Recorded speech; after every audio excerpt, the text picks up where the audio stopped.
Oh, all And right. so I shot her, right? And then Yeah, I was gonna say about where you want me to put the body, but oh shit, we streaming. All right, we live everywhere now, man. Peace and welcome to Grayskull. This is our first show of 2022. This is our live 23. Oh 2023, man. scratch that. Mhm. It's our 2022 lessons learned. What did we learn last year as Grayskull as a crew? We decided to come on tonight and have share our lessons with one another and figure we sharing with the world as well. Yo, Kareem, I know you're real good at doing the little bumper talk about the subscribes and all that stuff. You wanna hit them with one of those? Yo, what's up, party people? Thank y'all for joining in. This is the GRYSKLL crew. Ask that you follow us on YouTube, join the conversation, leave a comment, hit like, hit that bell, get those notifications, and be a part of the community. That's what's up, man. Well, we already said all our Happy New Year's amongst the crew, so I guess there's no need to do all the formalities and all that. But I know Mid and Sheed. I thought Sheed it was Sheed's idea, but she said it was Mid's idea to do this. I want to see what kind of thoughts and ideas you had, man. You wanna give us some ideas to what kind of thoughts you had for the show? You think you want to kick it off, bro? I just told you what my idea, man.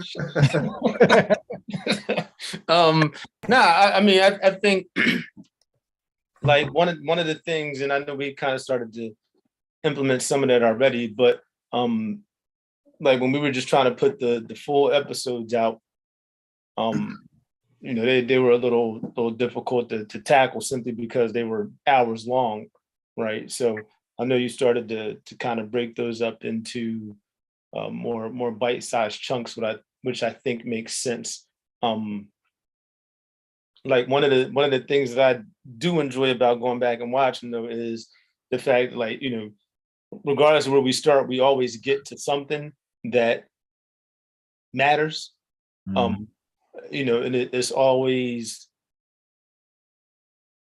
I hate to say real, but you know, there's always a level of respect in it, even when they get a bit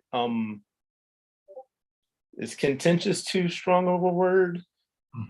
But you know, so I think, you know, the big thing for me, if I had to say a thing or two, would be, you know, just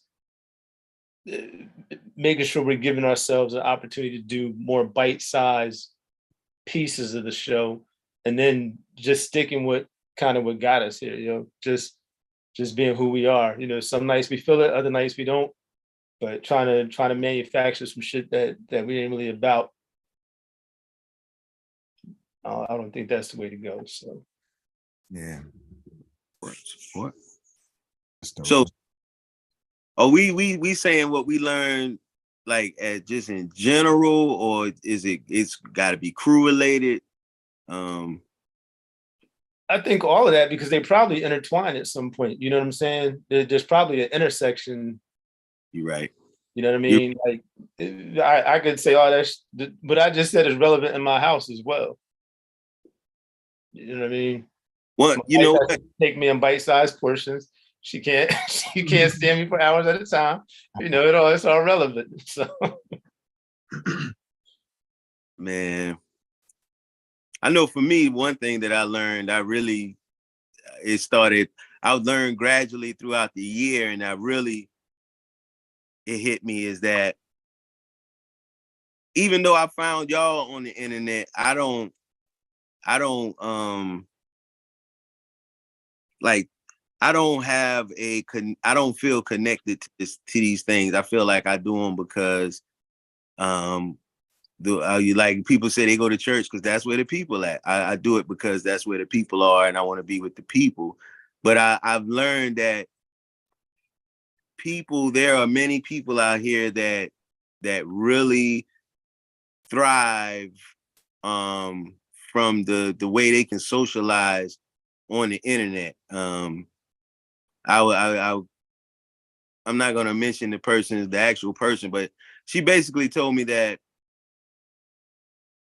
she was saying that her interactions with people on Twitter really brightened her day, and I could tell that that was being sincere. And you know, and it just, I don't know. For me, it struck a nerve, like how powerful the tool is that we're using, and how just even how much more important it is to watch how you deal with people, because you just never know. Like, because to me, I don't take, you know, I don't read the stuff I don't read a line and I don't know who typed it. I don't take it for nothing. But somebody else takes that stuff, man, they take it to heart, and they looking for that every day. And I just realized, like, I need to just be more mindful of that. And that's one thing that just popped in my head when she was talking. I don't know why, but that's what, yeah. That's real. Yeah. Shoot, I learned that working together, us working, like I learned that, yeah, I mean, I guess I knew it, but actually seeing it, like how us working these songs, man, it's real easy. It's like when we work together, it's real easy. And I see each song getting better. And so practice does make perfect. Yeah. Yeah, And it's interesting you bring that up. I was actually watching. I was watching this. I was reading this research thing about that, and these are tools that we're using, right, to actually do something productive and do something creative. The research thing I read was about how a lot of these tools can actually imbalance your emotions. Like, say, when you're scrolling nonstop through some BS, and something's positive, something's negative, something pisses you off, something makes you happy, like you're creating a total imbalance in your emotions and disrupting that center. So to be able to moderate that yourself and be able to use these tools in a way that keeps you on point and productive is the key. Support. It's a challenge within itself too, man. I'm sure for everybody's got to learn how to do that individually on their own if they do engage with those things, I'm sure. I disengage from all of them. Like I have a Twitter account now. Like all my other accounts gone. I don't miss them. I mean, I don't use Twitter that much, but what I do, I go on like a tweet spree. I do like 16 at a time, and then I'm out for like 2 weeks.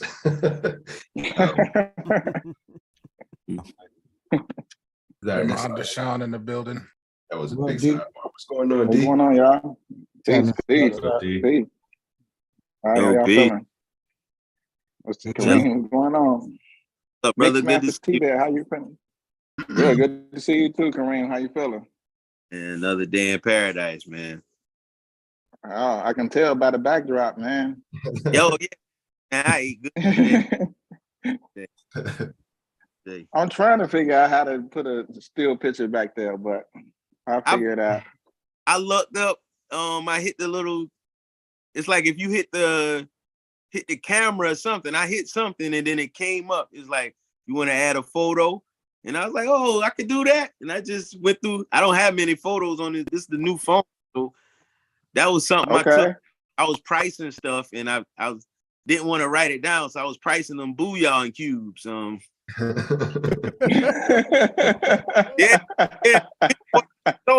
That's the story of that picture, man. Did you buy them?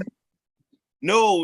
We I'm trying to figure out some barbecue. Was thinking about how to do the rice, so I don't know. I was trying to come up with a different flavor for the rice, man, and trying to figure out what could work. So I didn't get them though. Okay.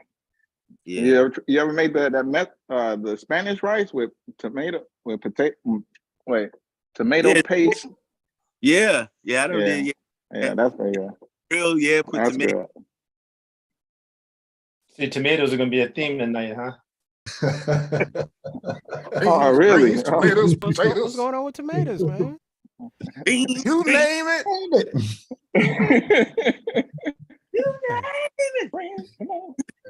Yeah, let me get this charging. Yeah, with the social media thing too, I'm looking forward to the day when I can unplug and leave it alone too. Like I've definitely come to the point where I understand, and it's just a tool now, and it's one that unfortunately for the things that I have goals on, I have to use it more and more, or I have to go find something else that I want to do. So that's a hard one for me, is the number of hours I got to spend on it. So I'm finding ways to manage that time and meter that time more. But and I'm also cutting them. Like I'm done with TikTok. I'm not putting any time in, really investing any time there. I'm having to pick and choose what platforms and how much time I'm going to invest in each of them. But I'm looking for somebody that can actually do that part for us, or for me, so I can do the other things. And I feel like I'm better suited for, and that I can probably excel at better and actually make some bread at, and just get back to enjoying doing stuff. Man. I want to get back to just making music for the sake of making music, and not having to worry about all the other steps and all the other pieces, because worrying about all the other pieces, that's I guess that would be one of our lessons learned, is that I just don't enjoy all the other pieces of the game or of the process. Like I know what I want as an end goal, so I'm doing it because I got to, but it's not something I do passionately or with joy. Whoa, wait a minute. Which room did I step into? What you mean? I mean, Q's name is Media Pimp. What the hell? You know, actually, I never asked him how that works, but he was never a social media dude. Nah, man, that's his troll name. Oh, much time going after their own product either. It was my first solo business, but what I did for that business was graphic design, web design, motion design, so video stuff, photography. You know, I did a lot of shit in different forms of media. Right. You know what Yeah. I'm saying? So Okay. Yeah. This actually class before social media even existed outside of AOL Instant Messenger. Yeah. I was just about to say that multimedia. I think the class was called multimedia, or something like that. But you learned a big group of what was possible. Yeah, that's what I did in profession for 24 years. But Media Pimp was my first company name, solo company name. Okay. Media Pimp Studios, which is now reborn. Pimping been pimping since pimping been pimping. Hey, I heard you. I hear that. Okay. So we're doing our recollection of 22. Yeah, lessons learned. I guess any other topics about 2022? If there's anything else notable that anybody wants to hit from 2022, maybe add that on, keep it interesting. Is it anything you learned, babe? Like you about to say something? Oh shoot, man. Let's see. Some of the things I learned 2022. Well, 3 of them came from Kareem. So it was, the first one was, them niggas ain't gonna support you, man.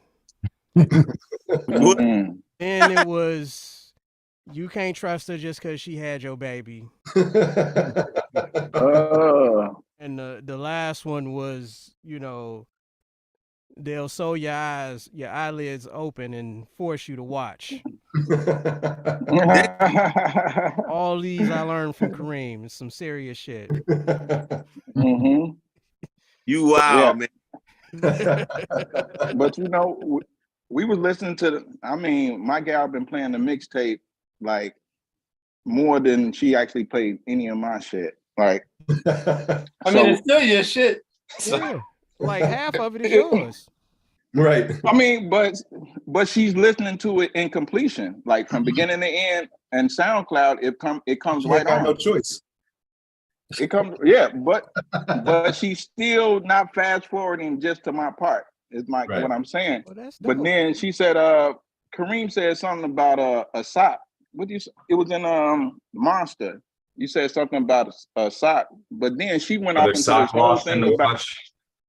Right. She went off into this whole tangent about when she was in high school.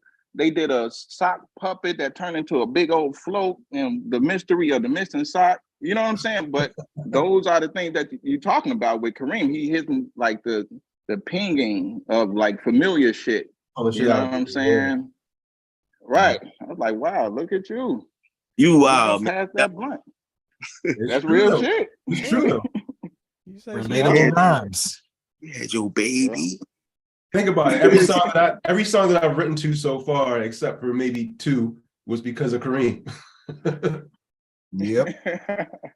Like he Wow. said some shit, and I was Remove. like, God damn it. I had to go. That's funny to me. Y'all like those, man. I got an idea for a song then. Cause I got an idea. I got a good idea, man. Cause I say, like, man, yeah. That's what the people want. I'm gonna give people what they want. I got one for you, Kareem. What's up, man? I threw the idea real quick in the Trello. Bulletproof messengers. Bulletproof Play messenger. off of Don't Shoot the Messenger. Mhm. Bulletproof Mm. messengers. Sure. Ooh. But we streaming Yeah. right now. We're live right now. We I can't. know, that's it. Oh. That's it. I ain't saying nothing else. I'm gonna let y'all run with it. Oh man, that's a great. I like that. See, Kareem got verses already. We ain't even got a beat yet. Like that's And I'm just waiting on the sideline. Like, put me in, coach. Kareem, dude, I just found another fresh acapella from you the other day. Kareem, you sent me an acapella I haven't used yet. I just realized, man, the UFOs joint. Stop playing. Mm. Yeah, I just found it the other day. So you might have to make a contest for that and see who can make the dopest beat for it or something, man. Man, I want to do a video for that now. Ooh, aliens? What I'm talking about UFOs? Yeah. Mm. You sent it to me early last year, so I just stumbled across it, man. I'm cleaning up and organizing my computer. I'm like, damn, how did this slip through the cracks? I think you gave it to me to send to somebody. I think I sent it to somebody I'm not going to name right now because I think he I'm just not going to name him. Okay. But yeah, But I don't know. Is But it? you know who you are. Would you send it to Voldemort? or who you not based on what never mind. Right. Yo, I hope it's before I learned. I hope I learned. You know, I was sending the vocals with the reverb and stuff on it. I hope After that, you know it's a clean one. yeah, it's dry. It's a dry joint. Okay, good. You sent it after bleeding out, and I think you learned that before the bleed, right before we bleeding out. I think you picked that up. Yeah, I make sure it's dry every time now when I send it. What I learned, speaking on bleeding out, is all those mixes are fucking garbage, and I've been doing them. Nah, it's not garbage, but they have gotten better each time. Like to me, I love American Cursive, yo. Like in the headphones, I think I've said that a couple times. It's like in the headphones, that shit is crazy. Wait till you hear the new mix. Huh? Say wait till you hear the new mix. Okay. Support. You got a new mix for American Cursive? I'm working on a new mix for each one of them. Each one that I mixed originally. Dial tone, American Cursive, bleeding out, whatever the fuck else. Yeah. I've heard that true engineers are never satisfied or never happy with their mixes, so they always going back and tweaking and messing with the mixes. Well, honestly, I've been trying to come up with a formula to do things in a certain time frame and get a specific sound while I'm doing it. So I'm creating templates and all kinds of shit now. So, but I'm mixes alone, finding. man. Nah, yo, nope. That's how he's gonna get shot. Right. What made you remix it? Because they fucking sound horrible.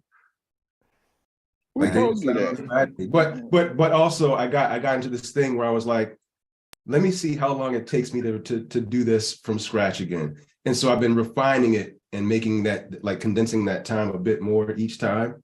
And getting like I've worked towards a specific sound that I really wanted, because I was never satisfied with the set. Like I knew what I wanted to get, but I never got to it. And finally I've gotten to it. Like I hear exactly what it was that I wanted.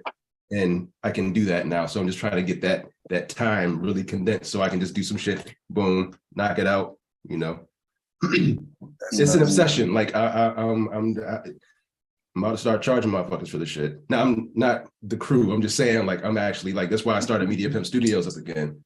It's because like I've been I started charging been already. doing yeah, I mean, I've been Might as doing well start now. the graphic design shit like on the side and the whole nine, like just trying to bring in some bread or whatever. And so everything for me is like, all right, let me knock out this shit real quick so I can move on to this shit. And so I'm just trying to keep all of my, Get together. Yeah. That's dope. Knock it out. Because I can't be asking for the prices that I'm asking for if I'm taking forever. You know what I'm saying?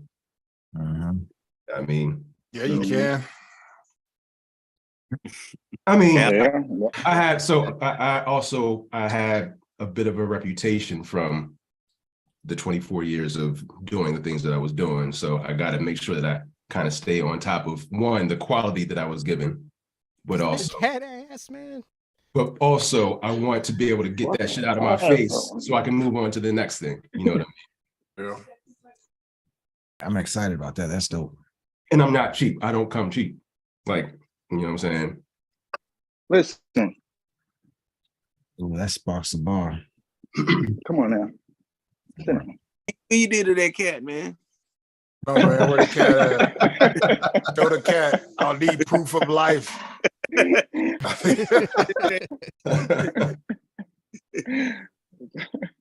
KKK in the house. You gotta be careful with By them the time I cats. see Q and Beard ears starting to poke up and shit. Man, Right. that carcass I on the way. mean, very much. Gotta be Needs careful with attention. KKK in the house, show. Oh, okay. Big boy, big boy. That cat clearly ain't scared of y'all. Matter of fact, Right. we're not Not recruiting at all. for the KKK anymore. We're recruiting for the puppy punters, the away team. PPs. That's why Zen doesn't show up on camera anymore. He's like, I'm not. Well, D, you got the lessons learned from last year? Anything that stands out as something that you learned last year that's notable? Yeah, I didn't learn a damn thing. Doing the same thing over and over again. Nah. More weed. Nah, I didn't learn. No, I learned a lot. Oh, everything. I can't wait, man. I can't wait. I really can't wait, man. I want you to, man, I can't wait, man. What? I'm ready to put one. I'm gonna make the trip. Get a good session, man. Yes, that's what's gonna happen. Yeah. I learned not to work so much, man. I gotta slow down with working. But so I'm planning on slowing down working. Like for instance, I mean, I work from 6 p.m. to now to 5 o'clock to 6 today, all day yesterday. But then my son called me. He was like, "Oh, you want to do something?" I'm like, "Nah, I'm about to go to work." I'm like, "All right, we're gonna hang out Friday." But I think working so much toward their direction, like the typical stuff you hear about, working for the man and making their entity and all this other stuff. You hear how valuable you are, how valuable I am at work. Oh, well, so valuable that you don't take a day off. You kind of brainwashed a little bit. So I think I shook that off a little bit. Word. A lot where, I'm able, man, most of the time I would lose probably like 2 weeks worth of vacation. You get a vacation, then you get a sabbatical. That's a week. That's like 3 weeks. So what they'll do, they'll roll it over.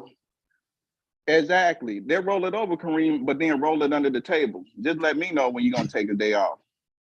When is that going to come? So I'm learning to pace myself with that work. This work, I love this work. You know what I'm saying? This is more than, this is not just work. It's not a hobby. The more and more singles that we were dropping, the more that we were generating, having more guests. I mean, we had Making Facts on the show. All that stuff let me know that it's legitimate. You know what I'm saying? Going in the right, meeting all these MCs and people. I think I came in on an end of you talking about, communicating with people in the comments. I know I might not read the comments, but most of the time I do read the comments because, you know, but responding to the comments and the act, speaking honestly, not being afraid to be like, oh, what's this and that, the other. So I did a comment yesterday, not the support the local weed man. He called me real quick. He was like, man, I'm about to send you a post. I commented on it, but see what you can do. Just watch the post, see what you can say. Man, it'll be a great way to promote the brand or something like that. So I'm like, all right, I'll take a look at it. And then I looked at his comment. The dude was saying, like, if you got something going, you got anything you want to do, let me know. You know what I'm saying? And support your local weed man. Just put, yeah, get at me at support your local weed man. So I was like, all right, that's his swing. But mostly everybody had that type of comment. They was just like, you know, dudes like, man, if you got anything going, man, I want to bless somebody today. Could be total bullshit, right? You saw it, right? It was dope. Right? Your comment, you killed. That's what I mean, Shaw. It was like, because I haven't been posting this past week, going back and forth. You know, my son talking about moving out with old girl and all this other shit. You know what I'm saying? So I haven't been posting, but when he called me to make a post, I said, wow. I thought about it for a second. I'm like, wow, okay, let me see what it's gonna be. So I read it. I put this whole thing in. I don't know what the fuck I said. I stole it from his website, actually. You know, support your local weed. Support your local weed, man. I said, I'm a spokesperson. And then I said, I can't play myself though, because I think playing myself would be to do exactly what he called me to do, promote local weed man, right? So, but at the end I said, and the message behind the music is that GRYSKLL. Yep. And he was just like, it was a long ass motherfucker like this. Man, I got 5 followers.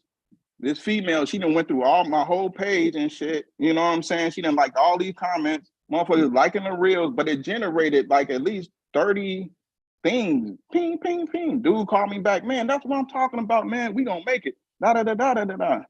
And then after I spoke to him, he's feeling, man, that's exactly why God put us together and all this other stuff.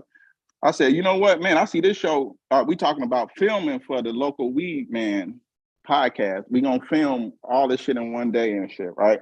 So then he let me know the cat out the bag. He's like, man, I said, man, bro, shit, I can see this shit on Netflix and shit. He's like, nah. He said the documentary going for Netflix. I'm shooting a podcast to Revolt. I said, oh man. He's like, man, bro, that's what I've been wanting to tell you and shit, man. But man, that comment, that's exactly why you on the team. So rewind all of that into working for the man and then just working for the brand. I think I like working for the brand more so than the man. That's what I learned from 22. Fuck them motherfuckers, man. And you excellent at it too, man. They'll burn you out, man. They will use you up and they will throw you away like it's nothing, man. After you invest all them years and hours in it, I learned that lesson the hard way, man. Yeah, hours into being a good employee if you want. At the end of the day, when they're done with you, and you ain't got shit to show for it, but some paychecks and some material items. But if you build a legacy and build something that really stands for you, it can make a big difference. And you can definitely make a lot more, especially with your skill set, D. Your networking skills and your social networking skills are, they're definitely worth gold, to be honest. You can make a grip. You focus some energy on just doing that. I mean, you can get people to charge people for shit like that, for doing posts. Yeah. Yeah, I was just about to say that. What Q said, like charging people, like is more than just, you know, being that, you know, being a good engineer or being a good rapper. You know, Anada Kensho been telling me all year, like, man, you need to charge motherfuckers for, you know what I'm saying, for bars and all that stuff and shit. You know what I'm saying? I'm like, I ain't gonna charge that shit. I decided this year I am, man. Like, if I don't, it's not like in my, if I'm not like, I don't want, like, you know what I'm saying? Like, if it's, yeah, man, nothing crazy, but yeah, man, some got to be some exchange, because that's only right, man. You're worth it. You're definitely worth it, man. I feel I mean, you adding value to somebody else's song. You bringing something serious to somebody else's song. You're not just some slouch that's just coming and spitting some little rinky-dink bar. You guys are elevating the quality of a song anytime y'all jump on something, man. So I can see that now, especially because I see how people treat it the other way. People don't appreciate and don't respect free. That's the biggest lesson I think I learned from last year is that people don't respect free. You give them shit, there's no value. It's worth what you charge. But if you tell people that, yo, you can have this, but you're gonna have to give something up for it, then they think twice about it. And they think twice about stepping to you and taking it for granted too. Because I see people take your free shit for granted all the time. And I'm done being taken for granted for sure. So that's definitely one of my lessons learned from 2022. I'm investing my energy in me, and anybody that wants to roll with me, you can roll with me, but I'm not gonna be going around trying to solicit helping people anymore. That's done. Those days are done. Like and Pitchfork, like that's how I feel too about like I think about all them I hope y'all watching all them verses that's sitting in y'all computers or nothing. Like you know what I'm saying? Them verses is expensive, yo. Them verses I gave y'all is expensive. Man, release them songs, man. Put them songs out. Put them songs. If my voice in your computer and you don't put the song out, just erase my voice. Just delete it. Don't keep it. Don't keep my verse, yo. I got a bunch of beats like that too. Live, yo. I got beats, I got concepts, I got ideas, I got people who run around with names that I gave them, all that stuff. I ain't got nothing from any of that. People that don't support what we do and don't show any appreciation for what we do. Don't try and tag on. So I'm done giving any of that away, man. It's for the crew and that's it. And yeah, all those lessons learned. But I don't complain and I'm not upset about doing any of that because it all gave me lessons and I learned some skills. So I appreciate every one of those lessons and everybody that helped me gain those lessons. But yeah, the days of freebies and me trying to look out for people that aren't looking out for me are done, all long gone. Yeah. Yep. No malice intent. Exactly. And again, dealing with the local weed man, I was like, okay, so how is this gonna work? You know what I'm saying? Like, because my pop be asking me, you know what I'm saying, you got any paperwork? What you gonna do? You just gonna do this and that? And I said, nah. So I asked him, like, so how is this gonna work? Oh man, you know what? I gotta get the contract to you and all this stuff. I said, oh, contract. He said, yeah, nah, bro, we gonna handle this like this is business. Like, we gonna handle this like real business. I said, I can appreciate that. You're already there. You don't have to twist nobody's arm to do the right thing, basically. So yeah, that's beautiful. You know what I'm saying? Yeah. The lessons I learned too was the value of finding people to fulfill the roles in the team instead of trying to fulfill the roles. Like if we don't have the role filled, I'm just not trying to do it anymore. I'm just gonna leave it alone. Like trying to do stuff and figure this stuff out when I'm kind of on an island trying to do it. That's stressing me out. But now just wait till we have the person to fill that role. If we don't, then we just not doing it. And that definitely works. And again, appreciate the lessons from it. But yeah, I definitely gotta spend my time and energy a little more wisely. And I won't say that it wasn't wise because again, it gave me a skill set that I wouldn't have had I not done all the things I've been doing. But yeah, definitely time. You blazed the trail. Yeah. You blazed the trail. You created all these spaces. Is now it's just like those connect the dot things that I say my pops used to say. Like you got the dots already, Pitch. So you know what I'm saying. You can always build back to them. You know what I'm saying. Yep. To dial back what you have learned to go back and reapply and shit. You know what I'm saying? Because we can't take it back. We can't take 22 back. All the bullshit or whatever came along with it. So it's definitely got to go to a good service or some shit. You know what I'm saying?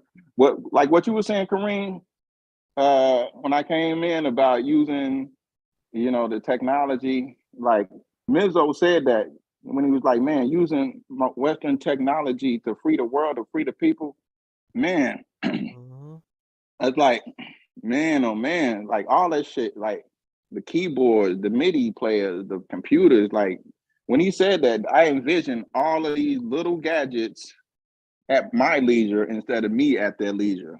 When he says that, you go from the phone being this big to actually being back in your hand and shit. You know what I'm saying? Like, who cares how long I'm gonna use it, or if I'm bored, or if I don't post for 2 weeks? You know what I'm saying? I'll post. You know what I'm saying? And taking away that urgency to post is the main objective, and that's why I can deal with that too and shit. So. That's one of the things I struggle with, and I try to get out of my head, because I think I've mentioned it before. I feel like the technology trains me. The technology teaches me what I need to do, and I hate, like, I resent it. You know, like, oh, I was like, that's how. Damn, you know, I'm working for this phone, for this eye. Like, you know what I'm saying? And it's not, you know, I gotta actually pay it for it to really work. You know what I'm saying? I actually still gotta actually pay it for it to. That's how I feel. And I just yeah, what you were saying, yeah, man. Just, it's definitely a battle. What Demo was saying, just, you gotta keep a balance. You really have to, because it plays with you. Our senses are already warped, and you know, even our reflexes. I was thinking about with the keypad on the phone, like how it splits and then, you know, it trains your eye to look in ways that you're not normally gonna look. I was noticing that, like, this ain't natural. No, but it's not natural. You know, we gotta take it, you know. Yeah, I had my TikTok spiral wormholes. You know, you go down and then I look up at the clock. It's like, all right, I just sat down the couch at like 8 o'clock. I was gonna wind down for an hour, and then it's like 1. I'm like, what the fuck, dude? What did I just do in life? Yeah. And what did I learn? I learned nothing. So like recently, I'm just like, you know what? I'm gonna start using this, because I'm watching like other people do, you know, using it for marketing and stuff, promoting their music, their brand, their stuff, and I'm like, why am I not doing this? Why can't, if I'm going to use this service, why not use it to my advantage? Tool. You know, it's, and you know what? Just to piggyback off what a couple of you guys said, especially Damon, my biggest lesson this year, I think, was listening, reopening my ears to listen to the universe. When I before I moved to California, I listened a lot to the universe. I was very like in tune with it, very I had the vibrations in order and everything, and that's what kept putting. And I was starving, so that's what pushed me to want to succeed and do my thing. I listened to the universe, I followed my instincts, I just kept going with, regardless of what anybody else told me. But then when success came with it, I started closing my ears off. You know what I mean? I'm like, oh, I got this now, you know, doing my thing, blah, blah, blah, blah, blah. And then all of a sudden I went for like a 4-year just collision. You know, it's just a slow collision. It's like things, you know what I mean? And now this last year, when I was like, you know what, I'm just gonna sit back and open up and listen to the universe again. And now, like, that instantly started changing things little by little. It wasn't like overnight, but it was like, all right, let me just do that. Let me learn about crypto. I don't know anything about crypto. Let me learn about blockchain. I don't know anything about this stuff. I didn't even know what Discord was. So I started doing this, and now, like, the more and more I'm just tuning back in and adjusting those frequencies. Here we are, you know, and now we're doing great things again. Now, like, every single person is, whether you know it or not, is kind of doing the same thing. That's why we're all sitting here right now. That's what brought us all together. So that's my thing. It's listen to the universe all the time, not just during the bad times when you need something, but also listen to it when you think you're good and comfortable. That's when you got to be the most aware, actually, you know. Yeah. Okay. I feel that. I felt that. Yeah. Okay. Yep. Yeah. Good and comfortable. It's absolutely what got me here is listening to my soul when it was everything else in life was saying, no, you should be doing this, you should be doing this, you're doing the wrong thing, you're doing the wrong thing. But I finally found joy going this way. I definitely wouldn't have found joy by doing what I was supposed to do and what I should be doing. There's no way in hell I would have found joy doing that. That's what actually led me to my depression and my breakdown. to be honest. But saying, you know what, fuck everything, I'm doing what my heart's calling me to do, has finally found me peace for the first time in my whole entire life. I ain't had peace since a 7-year-old kid, and I finally found it last year, even in the midst of all you know, all the lessons and stuff. Last year was when peace finally came for the first time. I was like, yo, no matter what. I mean, shit, this was when the furnace was out, I had no income, my insurance got canceled, all that. That's when peace finally came. It was when money was all fucked up, but I finally had peace of mind. So it definitely doesn't come from all that material shit and all that. And I've definitely been very comfortable materially for a long time before that, and there was no peace in sight. So definitely lesson learned last year is joy does not come from doing anything but following your heart, man. That's right. And if I want to buy some toys, I'm gonna get some toys. That's another thing I learned. Like shit, like damn. Treat yourself. Buy some more toys. Treat yourself. Right. If I want to get Donatello again and shit with the skateboard set, I'm gonna get it. Like, wouldn't do that before. Wouldn't do that shit. We haven't done that in years. I got one last year. For real. I got a big black biscuit skateboard last year. What? Congratulations. Congratulations, boy. Exactly. That piece of mint. Oh boy. Exactly.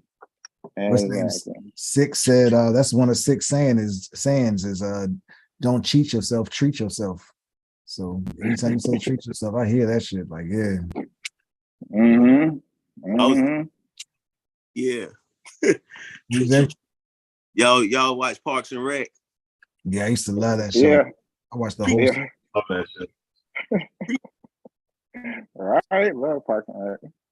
Yeah. Well, the dude said that the difference between a genius and a hard worker. It was funny because he was like, man, talking about the genius and the hard work and the way he set it up.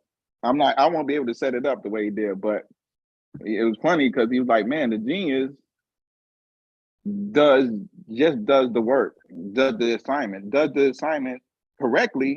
and that's it.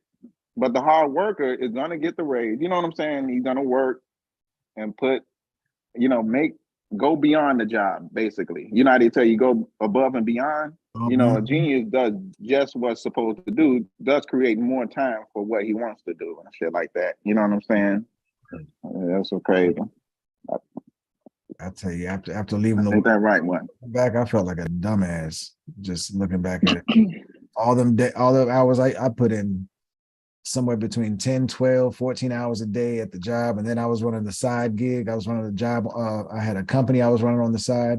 I had no time for myself or family, man. That shit was killing me, man. I mean, yeah, we were able to take nice vacations and do a whole bunch of fun stuff, but all them people I was doing that with back then, nowhere near now. And thankfully, in many cases, because we all had better things that we should have been doing with our lives, man. But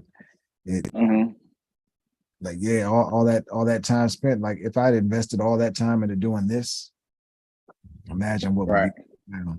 And I wouldn't change it. Like I said, I wouldn't change it, but it's just like, damn, what if I had spent all those years doing music and playing with the arts and exploring my own creativity instead of just doing what it took to get $1 so I could have some more material shit.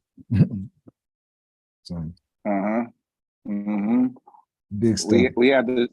We had this new guy, Mikey and shit. So most of the time, all the new hires are young, like fresh out of college, like 20 something and all the way up to like 25 or something like that. So most of the time, so now it's funny because, the young kids are in the break room, they laughing and shit. They in there kicking it. We got at least about a handful. I call them the youngest. I call them the kids. When the older, workers come in and shit, who are they? They're in there making so much noise. I'm like, yeah, you know how the kids are. Shit, take it easy, man. You know what I'm saying? I don't even want to go in there to grab my sandwich. You know what I'm saying? I'm like, they're just kids. So, I go in there, what up, D? You know what I'm saying? I say something funny or whatever. But so Shane, one of the other guys, He's been working there for a while, Shane. He just had a kid, married. So then he's like, man, I just had to come in to meet the new guy. You talking about Mike. For some reason, me and Mike just been connecting a little bit. You know, I had to send him a computer or whatever. He's like, man, I stay right downtown. I'm like, oh shit, da. You know, yeah, my girl. You know, just one of those type of connections. And he walked past my desk. He always just like, what up, D? You know what I'm saying? I'm like, all right, what up, Mike? They happy when you give them a nickname. M-Easy, KP, they love this shit. I told you I'm like one of the only black dudes in there, right? So I'm noticing that the kids are the change, basically, right? Because the kids are the change. So Shane came up like, man, do you know Mike a DJ? I was like, what? This yesterday. I said, Mike a DJ. And he just happened to be coming. I said, Mike, you a DJ? Yeah, man, I DJ. Man, that's my main thing. I'm gonna do this for like 2 years, and then I'm trying to get electronic. The kids have that already. They know what I'm not gonna do this for 15, 20 years. No, sir, I'm doing this for 5. Get my equipment, and you know what I'm saying? They're totally social. Right. They got it, Kareem, already. Houston told us this years ago, yo. Mm-hmm. See, it was a different era. Like, you know, I remember hearing people when I was a kid say, you know, I worked 50 years and I never took a vacation, and you know, but now that's great. That's insane. I encourage, like these, like you said, the jobs don't care about you. So whatever they give you, take it, and take it as soon as they give it to you, yo. Like, you know what I'm saying? Use it, man. Don't they're getting over on you anyway. No matter what they're paying you, they're getting over. So yeah, take your vacation, take that, man. Take it, use it, bounce. You know what I'm saying? But so it's just that in between there is the gap. You know what I'm saying? Between the old and the new. You know what I'm saying? Yeah, my son, he's amazing to me. Like my oldest, he's like that, like he's into that, you know, he's in the stocks, and like just how mature, like it's just crazy.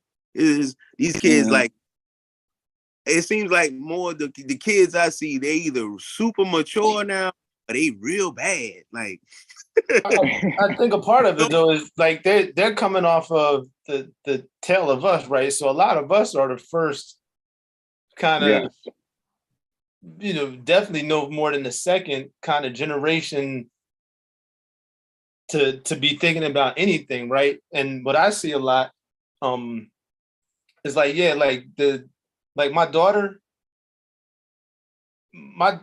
hasn't had a traditional job since probably her first year out of high school, but she probably makes more money than most of her friends with degrees. You know what I'm saying? And you know, she's a hustler. She works at a doctor's office. She does hair, but most of her bread comes from DJing. And like, I know she's like, people are like, you do what? You make what, DJ? And it's like, yo, you know, but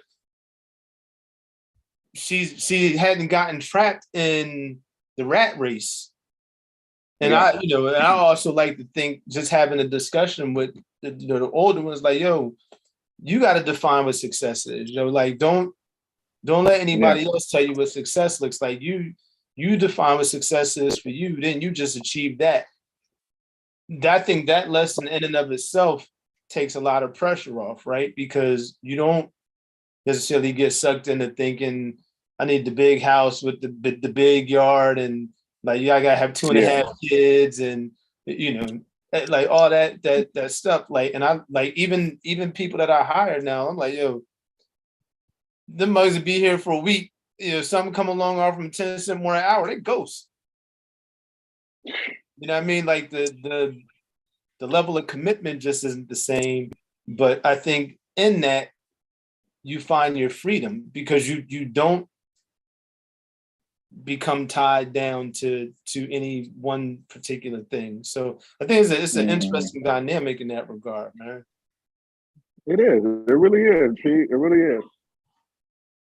You know, they said I read or heard last year that somebody talking about how the school systems that we have now were designed, I think, what was it, by in Germany or somewhere, somebody had written the way that the school systems are designed in order to kind of create a new form of slave labor, a slave workforce, to empower and prop these systems up, systems of government up, to make them work properly.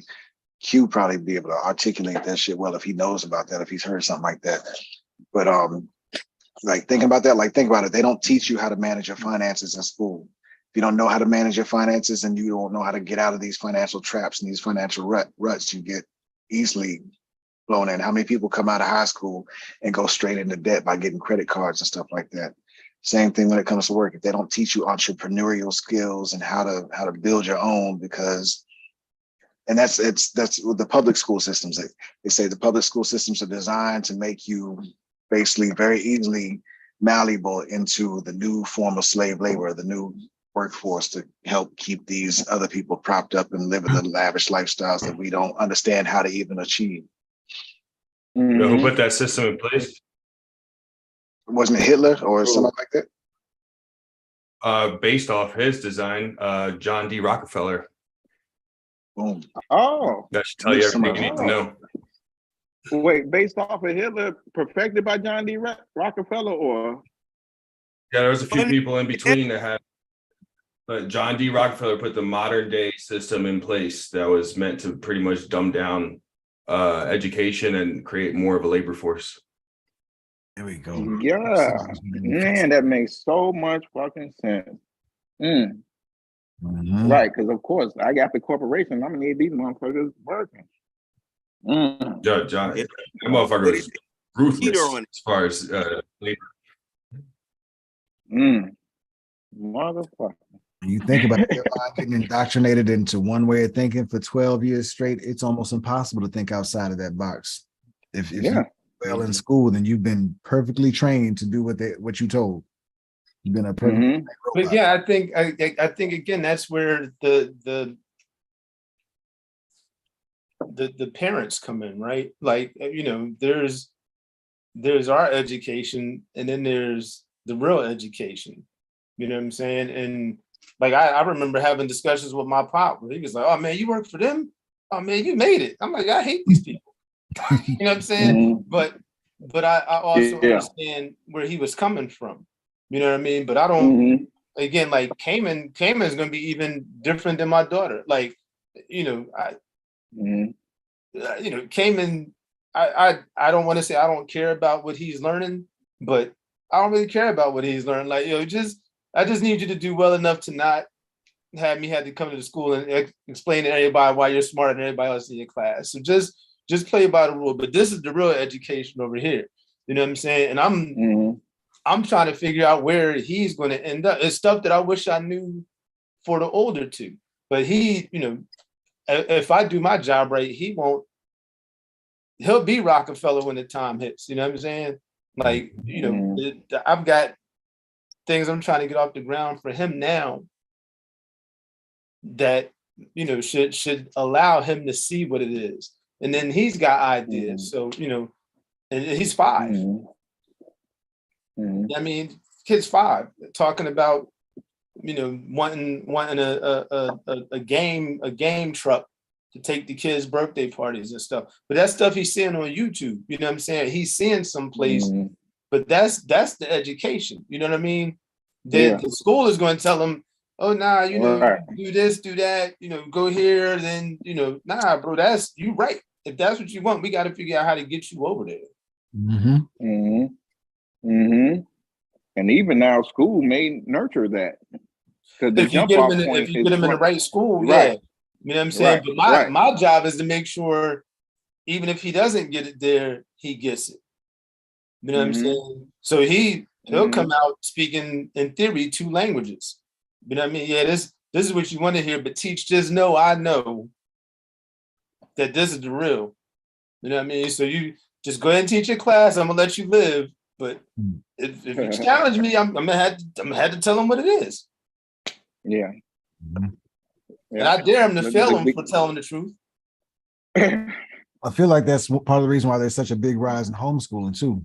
A lot of people Yeah. are getting hip to that, and they're realizing that they're like, yo, no, I'm not even sending my kid in there from the start. It's hard to do that homeschooling though. That ain't for the faint of Yeah, heart. I got my feelings on homeschooling too. I got an opinion on everything, man. So Oh man, that was one of my biggest gripes, boy. And they had to convince me not to do that.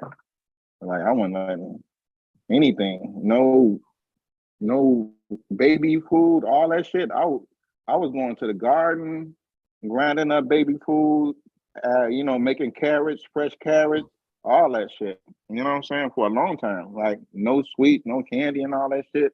Yeah, I tried that You one. know what I'm saying? Yeah. I mean, it only lasts so long before the real world gets, their hands on them. But If you don't have familial support, stuff like that, that goes right down the trash. Dang, I was yeah, yeah. all those little dollar juices at the store and all that. I'm like, man, don't put these in these kids while they're at this age. But once it starts getting in them, man, that's poison. Yeah. that's why it's there. Man, extreme, boy, extreme poison. Extreme poison at that age. Because after a while, I mean, like I can't be mad at the machine for making me go. Again, the genius just does so much and punches out. But the hard worker is thinking he's on automatic. You know what I'm saying? Pre-programmed. Now you move the whatever, what was it, the apple in front of the horse? You put a fucking orange there. He don't know the difference. Whatever it is. You know what I'm saying? And now you're just off and running, and that's okay, boom, got you now. The free will, your free will becomes their choice. Damn. Yeah. There's a difference between schooling and education. Absolutely. Yeah, I used to ask people all the time, what oh man, what was it? Would you yes, big guy. What up, Mitt? Well, Going on, man. Yeah, hello. Hello, everyone. What's going on, Mitt? That's that industrialized sugar complex. Absolutely. I was reading about that the other day. You had the industrialized complex in terms of tobacco, and they had a plan to put extra stuff in the stuff. It wasn't an accident. And then, as I understand it, it's the same for sugar. So when I heard you talking about like the things inside the baby food, it made me think about that. I don't know how true it was, but I mean, I even heard during the pandemic from one of those news sources. I know you take it with a grain of salt, but that there were studies being made to see how they could inject the vaccines into the vegetables, like into lettuces and stuff like that. So stuff like that even scares me about taking any food from a grocery store, like what you were talking about earlier, Demo, about growing your own food and being wary about the grocery store. Yeah, I'm petrified of the grocery stores right now. Scary, the stuff they put in the food, man. Red 40. Yellow number. Oh boy. Yeah. One of them made with like petroleum or something like that, right? Isn't there like a petroleum or something like that? Yeah. And the cooking spray, even that one was, I just learned about that one last year. I wasn't using it anymore, fortunately, but it was cooking sprays like butane or something like that. Yep. Those cooking sprays. I'm like, damn, I used that for years. What has that done to my body? What has that done to my mind? Hold on, damn. Yeah, it's crazy. Damn. I'll tell you, man, there's a huge difference. When I go visit friends in the city, when I go visit out east, my family or whatever, when I get back into like I don't know what you quote unquote normal society. This is, I consider what I live normal, but other people would disagree. But when I get back into their system of eating processed foods and showering with city water and all that, like everything changes. And I can feel it. It's like I just got hit by a fucking train. My body feels more sluggish. My mind's not working as much as it used to. My creativity is being choked. Like my skin starts to break out by using the water. I don't even drink the water. Like people call me crazy because they're like, "Oh, you don't drink water. I never see you drink water." I'm like, I ain't drinking water. I'm drinking water. My water comes out of the ground. I know where it comes from. I got it tested. You know, and then coming back here, and then it changes me again completely. Like then I start feeling good. I start feeling healthy. It's not like I've changed much. It's just like, okay, I'm gonna go out to this restaurant and eat, or I'll eat shitty fast food and feel like crap later. And you know, the water and all this stuff, and it's really crazy when you experience it and you're like, damn, that's messed up. You know, every single person is kind of going through this unless they have access to, you know, clean sources or can consciously make those decisions and be like, no, I'm not gonna drink this soda. I'm gonna drink this juice or something healthy instead. It's a lot to think about. It's a lot to even accept that those things really do change you. Yeah. It's dope that experience that you can actually like demonstrate and show the difference in your life. Like I've never seen what it's like to really truly eat clean still yet. Like I'm still eating stuff that's coming from sources. I have no idea. I have no idea how many hands have been in there, and the byproducts are getting it put in between the ground and my stomach. So yeah, I'd love. Don't get me wrong. I eat like crap. You know, but the stuff I eat, I know where it's coming from. Yeah. Right. And you can prepare yourself going in. You just be like, you know what? I'm not afraid of a egg McMuffin and shit. Like, you know what I'm saying? Like, yeah, of course. Give me some chicken. Yeah, I'll take some pizza, because at first I wasn't having that shit for a long time. But there's nothing wrong with actually knowing what you're getting into when you're going into it and shit. You know what I'm saying? It was a choice, yeah. Or maybe there is, maybe it is. I don't know. Yeah. The cleanest thing I have is these trees. That's a shame. Well, that's good. That's great. That's fantastic, actually. I mean, just homegrown stuff. I mean, is it homegrown? Right. The good, great, well crafted. My man, very good at doing what he does. And he's very proud of it. You know what I'm saying? Yeah, to the point. And you know it's real when people want to give it to you. You know, they want to. No, I can't. I gotta give you something, man. It's beautiful, man. In comparison to the street, man. That's just the freshest thing that I probably got in the house right now. That's fucking crazy. Hey, congratulations. That's crazy. Yeah, it's a good congratulations to that. It should be the water. It should be, but I don't know.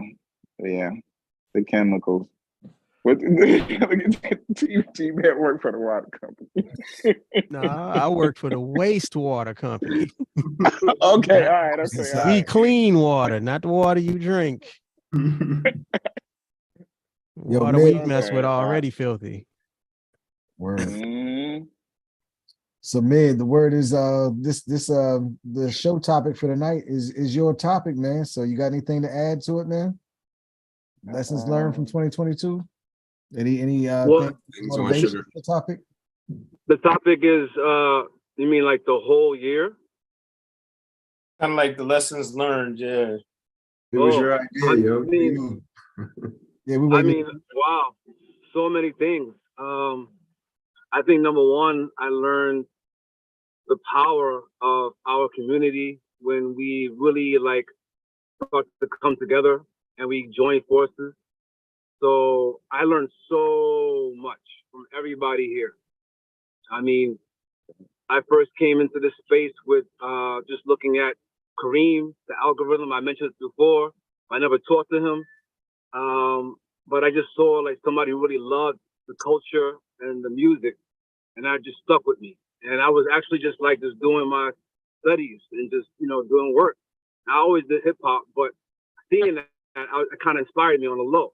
And then I saw him and the David something, and then I was thinking like, yo, it would be kind of cool to like start building with people. And then I don't know, the algorithm heard me, Siri or whatever, and then Dragon came through. So I just wanted to say that just coming together as a community, and I see so much. I learned so much from Dragon, from Shah, from Q. I'm learning more from Al, from T Bear. I just hit up Sheed sometime and like just complain about the world sometimes, and he just like just yo, I hear you, son. I hear you, man. I hear you. and we don't even talk about it, that much. But she just be there, just like I just hit him up and just like talk or whatever. From Demond, I learned a lot about marketing. I learned a lot about just the love of music, and I started googling his music on the YouTube. He's back in 2007 making music. I'm checking that out. But I just think for me, the most important is the concept of my research is around hip hop as a culture. And when I see everybody in this space, it makes me think about hip hop is not just about the music. It's about how we do things. It's about the way we practice the things that contribute to hip hop. It's about the way that we look at education, the way we look at our ways of knowing and our ways of being. It's the way that we create spaces to create spaces. And I think I was talking to Shah about this before. No matter how hardcore everybody is, you're just a person who stands on the soapbox, like doing soapbox poetry, and hoping everybody will listen to you. That's what rappers do. No matter how hardcore you are, you want people to listen to you. My voice matters. What I have to say matters. And I think every rapper loves their community. Otherwise, you wouldn't spend all your time, writing and thinking like, how are people going to take this? How can I spend money to connect to the people? How can I spend money to record this? Everything we do in hip hop is about love. Hip hop is all about love. And everybody here, the people I'm seeing for the first time, the people I know from before, it's all about love. Otherwise, we could just be by ourselves and not talk to anybody. So one thing that I really learned this year is that, and it inspired me, like I started making this, I made this track, I made it a while ago, called Gumption. Another one, some two paychecks away. It's just talking about the things that are going on, because being in this spot makes me realize that it's all about love. And in the project I started working on, I know I shouldn't be like, I got a lot of things to do. It's called Love Can Save the World. And it's inspired by like the hip hop from Q, man. Oh, I don't even talk to Q that much, maybe once or twice, like one-on-one, but just seeing him express himself and talk about those things that normally I would be like, I'm not really, trying to talk about. Even now, I got stuff on my mind and I'm hesitant. But Q being in that space and talking about those things, it inspired me so much. Everything we do is about love. And one thing I learned this year is that when you have a community that backs you up, like the other day I was on something on Twitter, and then Shah was just like, yo, Mid, man, if you don't make any music, we still got you and respect what you do. And we're gonna wait for you. And that was like, cause every day I'm like every single day I'm thinking I got music to make. I gotta send Lamar something, I gotta send Q something, I gotta send T-Bear something, Kareem, I got stuff to send. And it stresses me. But right now, the last few months, I was trying to get into the doctoral program, and that stressed me out. I haven't been paid in like 3 months. That stresses me out. But this music, the connection with others, the sharing of thoughts, the building of a space that will allow others to join our space and understand what we go through and understand that they're not alone in this world. Yo, I just love hip hop. GRYSKLL, respect. Everybody respect. I got a lot of lessons learned from this year. Sorry if I rambled, everybody. That's not a ramble at all, man. It was beautiful. I appreciate that. Yeah, I appreciate everything about you. And yeah, I'm serious, man. You don't have to make a single song. You don't have to produce a single piece of art, man. Just your presence is enough, bro. That's all you need. You don't need to offer anything. You don't need to tell me that you bring anything to the table. Just show up every once in a while, and I'm happy, man. And Mid, I just want to ditto everything that Pitchfork said, everything that you said. The only thing I wish is like the communication between me and you, like as far as like those songs you supposed to do, man. Like if you could have just said, hey man, I have no idea when I'm gonna do these songs. That's all I wanted. Like, because remember, Kareem, you asked me. Yeah, man. I got the verse. Let me finish. The verse you did was so powerful, man. For those verses, I sent them. You asked me for the verses, and you were like, "Real, like I need them," and I sent them. And then you said, I didn't want to hear a mixed version or nothing. I just wanted to hear the one with your voice on it, with your voice turned up. And I never heard nothing back from you, yo. Like, You're right, Kareem, man. You're right. Actually, all the songs you sent me, lyricism. The other one was the first one where you're the first 8 bars. All of these things I recorded, but it was just I don't feel like it was. I didn't feel comfortable like sending it to you because the verses you did was so dope. Right? It was so dope. Even the one we did with Drifter, what I did with She, I didn't want to send that out, but they was like, Shaw was like, just put it out. So I said, this is what I got, and then I sent, and she was like, cool. But that's my fault, Kareem, and I apologize. Yeah, you good, man. Like that's all. I just wanted you to just like I felt like that. Like I just forgot them. Like they just wasn't nothing. No, like, every single day I think about the music. Every single day. But it's just been it's no excuses. But I had some medical thing and a lot of things, so I apologize to you for that, Kareem, and I really appreciate your contributions. Yeah, just let me know. That's all, man. You good. You good. Love you, man. Just let me know. Yeah, Mid, on that same vein, actually, that was, I mean, that's the only time you and I had a problem last year. Actually, we've only had one problem the whole time we've known each other, and it was just on delivering on what you say you're going to bring to the table. Don't as long as you don't say that you're bringing something to the table, I'm happy. But if you say you're bringing something, that's why I stopped saying stuff. The problem comes in, especially when I'm committing time and I'm investing time in that. Yeah, that's why I stopped saying stuff to everybody. I just want to just put it out. That's why I haven't said anything. So again, I apologize to everybody. That's on me. Now, we already talked about it, man. It's water under the bridge for me. You're good, man. Yeah. That's what makes shots. I saw that comment. That was a really good tweet. That was well said because it's perfect for you. You know what I'm saying? Me personally, the pace that you move at is probably the pace that I'm moving at with that assignment. You know what I'm saying? So coming from a standpoint of being busy, of which you are, I think that's why the wavelength kind of, I understood when you were saying, we were talking, we were building, it's kind of like, okay, we're going to put that in motion in the universe before we even put it in motion. Mm-hmm. Even though it started, like I was telling, like Shah was saying, he's going to pull back, but he's already established certain things. So now you can just go back and revisit all those steps that you said. Like like Kareem, if that's at the top of your list, believe me, I mean, I got, even Reese texted me today. I stopped texting him back. The last thing he said was, I've been chilling at my OG crib and I'm just sitting here thinking about when we gonna get our project started, me and you. I said, damn. I ain't texting him back. It was like 12:30. I'm texting him back and forth, going on, bro. Da da da da. He said that shit. I'm like, damn, I'm stuck. Cause I got one project. But the point is to go at the pace, put something first and just knock it down. Just like that. Whatever it is. So whatever you're gonna try to do, see, you say stop saying stuff, just start doing stuff. You know what I'm saying? Even if it is just one at a time, because that makes a big difference. You know what I'm saying? That's just a suggestion from somebody that's busy. You know what I'm saying? So. Man, don't worry about the quality, man. Quality does not matter. Oh, and I think what's getting lost in all that, life be life, and to quote the great T-Bear, Word. And, you know what I'm saying? Mm-hmm.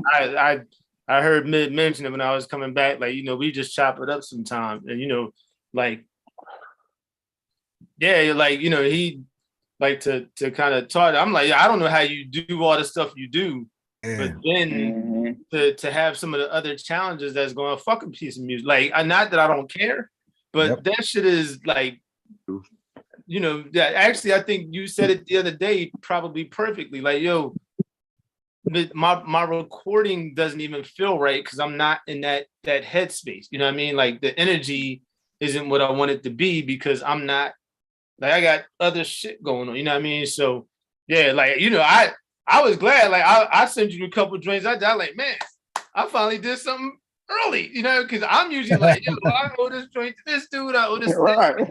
You know what I mean? So yeah, man. Shoot, man. I think me and Kareem, I'd say more me, got the longest streak of, we're going to do this. We're going to do this. Like, it was Shy that got the butterscotch lemon butterscotch. And we, it's another joint we got, it's just, it ain't well, somebody says somebody said something about trust earlier, and the trust factor is a huge topic here. Basically, you know what I'm saying? Might be the silver lining, because even with that last mixtape, I think I told Shaw, please don't put that shit out. Please don't. Not, I'm worried about how it sounds to me. I'm not even thinking about how perfect T-Bag gonna scratch it up, how motherfuckers is gonna take the voice.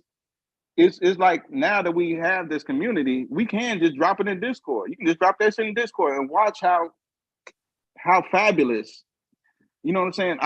My girl was listening to that mixtape because it sounds dope, beginning to fucking end. And all the hands, like you were saying, Shaw, with the food, that's our food. And hearing how little of a contribution I felt I made, you know what I'm saying, and see how big it came out to be, man, I was like, little. Did he say little of a contribution? Little. Yo? I mean, I was only It's his mixtape, yo. It's like only- 9 songs. I was only songs. I was only 6 of the 9 songs, but you know, I probably could have did more. But you know, for the little bit I did, but I do want to say real quick, like, Kareem and Mid, that exchange y'all just had, that's grown man business. That sounds corny to say it like that, but like I'm like, I'm not a good communicator. I'm better than I was, but I'm a shut down quick dude, because I like my first reaction is, fuck you, like, you know what I mean? And it's not even intentional. It's just that's what it always was. You know what I'm saying?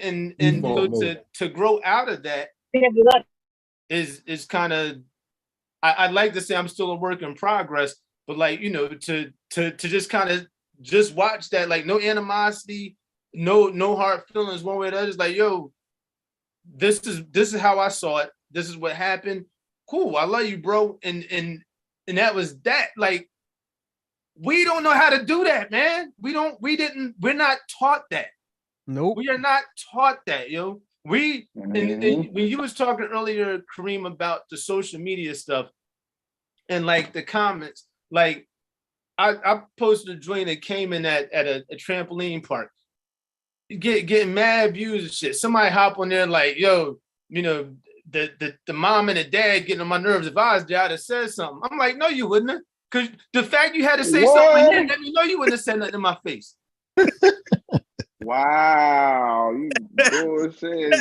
The fact you gotta say something here lets me know you wouldn't have said nothing in my face. Woo, look at your face. Get him, boy. But you know what I'm saying? So like that growth, that building of community amongst us to be able to talk like that and understand, like, yo, there's not confrontation. It's just me expressing myself. Like, yo, I'm 50. I'm 50.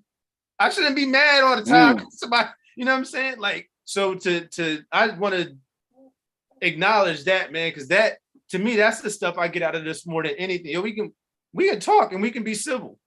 Yep. You know what I'm saying? So that's not, like when Mid was talking, it crossed my mind, and I felt, like that's what I've been learning from you guys, is how to better communicate and how to say things without being offensive or being just over the top. Like, because I'm like, I'm like that, man, fuck, we don't gotta talk. The fuck, we ain't gotta talk. You know, and benefit no one. It's like we have to learn how to communicate better, learn how to civil disagreements or whatever, and just we can grow. We learn that way. Like, when you tell me what I did wrong, and now I know, okay, like when I do this, I can be more mindful of that, and it was wrong of me. And these things, it just helps.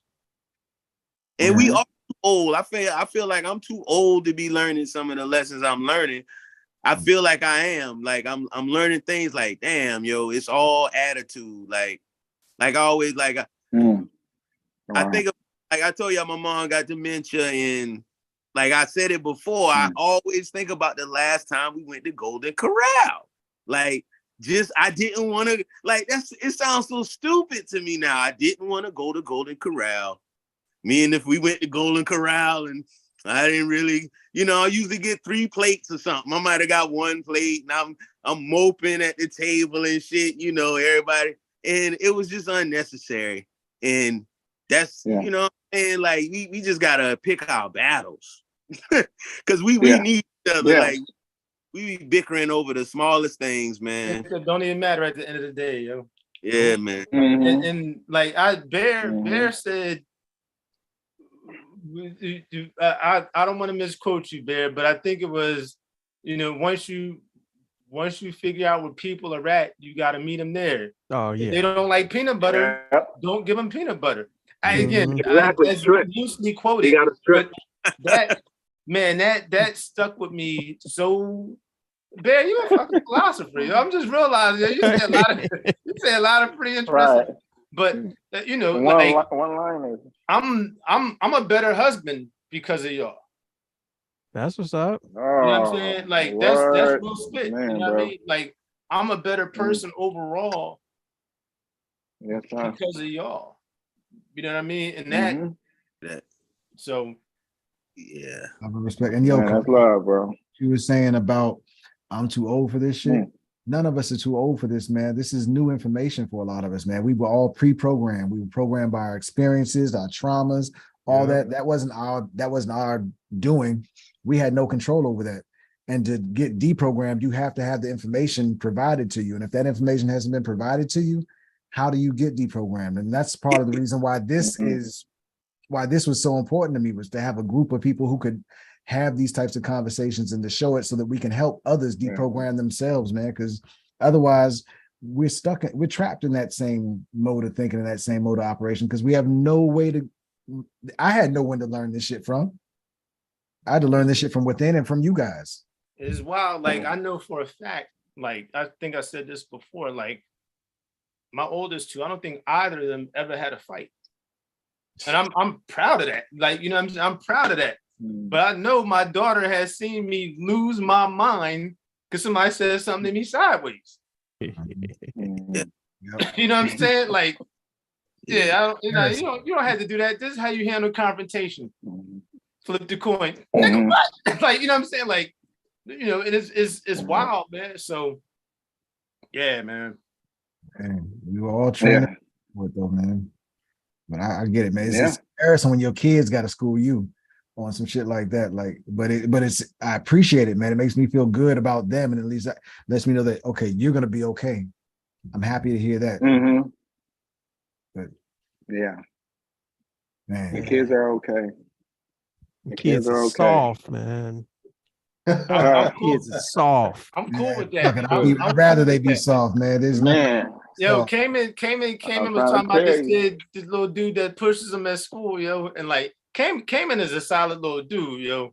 Came in don't miss none of that junk we was talking about earlier. Came in gets like he came in as solid, and like he showed me this little. I'm like, man, in my head, I'm like, yo, take that joker head off his shoulders. But I'm like, coming out, I'm like, all right. So what did you do? I told the teacher, I'm like, all right, cool, that's the right thing to do. The second time, I'm like, look, man. The teacher again, they don't address it. You give him a little shove back, let him know, it, and you don't have to be aggressive. You don't start it. Then the next day I went to the teacher, like, look, I'm gonna tell you now. It's the second time he came home and told me this dude is pushing him, like, and he's coming to say something. I'm telling you now, next time I hear about it, I'm gonna give him the green light. You know what I'm saying? And he gonna learn way with the other. You could tell him and he could tell him, but somebody gonna tell him. Yeah. So, and then she was like, nope. We saw he said something. We actually talked to their parent, the other person's parents today. I'm like, all right, cool. And I do like the little school he's. I'm gonna hate that he has to leave it next year because I really do like the way they handle business there. But yeah, man, it's like again, I'm like, Dad, y'all don't want to teach my son to like be aggressive, but at the same time, you, especially the person that was pushing them, like nah, we're not gonna have that. So, man. I don't like bullies, man. So, I'm the wrong person to talk to. I hate bullies. And I'm like, they're 5. Like, is it really bullying? Did the kid play? Like, Hey. And then what's that kid dealing with at home? Like, you know, like, Yeah. and Yeah. I'm glad that I'm at the age where I could think about stuff like that. I'm glad I've matured to that point. But like deep down inside, Right. I'm like, I don't want to think about what he's dealing with at home. You know Right. what I'm saying? Like, Right. it's not my fault if he got that issue at home. But what's not going to happen. Right. So, you know, but and my, you know, my wife's a social worker, so she's hitting me with stuff. I'm like, man, I don't want to be mature. Right. You know what I'm Right. saying? She Like, hitting you. yeah, I don't, but you know, so Right. She hitting you with the technical. Right. Technically, he can push him 2 times a day if he doesn't swing. You know, it's like right, yeah, it, he's got is it on a scale of 1 to 10, is it a 3 or less? Well, right. I mean, that only counts as a half push, so he's got 3 of those Half before we really. push. What the hell?